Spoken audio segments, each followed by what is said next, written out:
Day 3. I'm pumped. We're rolling still. So hopefully last few days have been good and hopefully you're able to be helping people out. Hopefully it's good. Hopefully school's good. Hopefully it's just good. So the challenge for today is to give, I'm going to make this little card to give to somebody. So it'll probably just be in like the envelope or whatever everything else is in. But give that to someone and just know, I don't know, kind of just look around, kind of think about who you're going to give it to and give it to them. I think it'll kind of be like this little Christmassy thingy with like a little picture of like maybe the manger and stuff with a scripture on it. So just a good way to kind of um, I don't know, help gather Israel, give a little bit of something testifying of Christ. So hopefully you can do that today. And here is story number 3. This is called The Cobbler and His Guest. There once lived in the city of Marseille an old shoemaker, loved and honored by his neighbors, who affectionately called him Father Martin. One Christmas Eve, as he sat alone in his little shop, reading of the visit of the wise men to the infant Jesus and of the gifts they brought, he said to himself, "If tomorrow were the first Christmas, and if this Jesus were to be born in Marseille tonight, I know what I would give him." He rose from his stool and took from a shelf overhead 2 tiny shoes of the softest snow-white leather with bright silver buckles. "I would give him these, my finest work." Then he paused and reflected. "But I am a foolish old man," he continued. "The master has no need of my poor gifts." Replacing the shoes, he blew out the candle and retired to rest. Hardly had he closed his eyes, it seemed, when he heard a voice call his name. "Martin, Martin." Intuitively, he felt a presence. Then the voice spoke again. "Martin, you have wished to see me. Tomorrow I shall pass by your window. If you see me and bid me enter, I shall be your guest at your table." Father Martin did not sleep that night for joy, and before it was yet dawn, he rose and and tidied up his little shop. He spread fresh sand upon the floor and wreathed green boughs of fir along the rafters.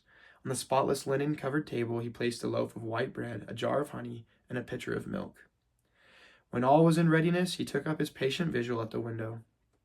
Presently, he saw an old street sweeper pass by, blowing upon his thin, gnarled hands to warm them. "Poor fellow must be frozen half to death," thought Martin. Opening the door, he called out to him, "Come in, my friend, and warm yourself, and drink something hot." The man gratefully accepted the invitation. An hour passed, and Martin saw a young and miserably clothed woman carrying a baby. She paused wearily to rest in the shelter of his doorway. The heart of the old cobbler was touched. Quickly he flung open the door. "Come in and get warm while you rest," he said to her. "You do not look well," he remarked. "I'm going to the hospital. I hope they will take me in and my baby boy," she explained. "My husband is at sea, and I am ill, without any soup." "Poor child," cried Father Martin. "You must eat something while you are getting warm. No? Then let me give a cup of milk to the little one. Ah, what a bright, pretty little fellow he is." "Why, you have put no shoes on him." "I have no shoes for him," sighed the mother. "Then he shall have this lovely pair I finished yesterday." And Father Martin took down from the shelf the soft little snow-white shoes he had admired the evening before. He slipped them on the child's feet. They fit perfectly, and shortly the young mother went on her way, 2 shoes in her hand and a tear full with gratitude.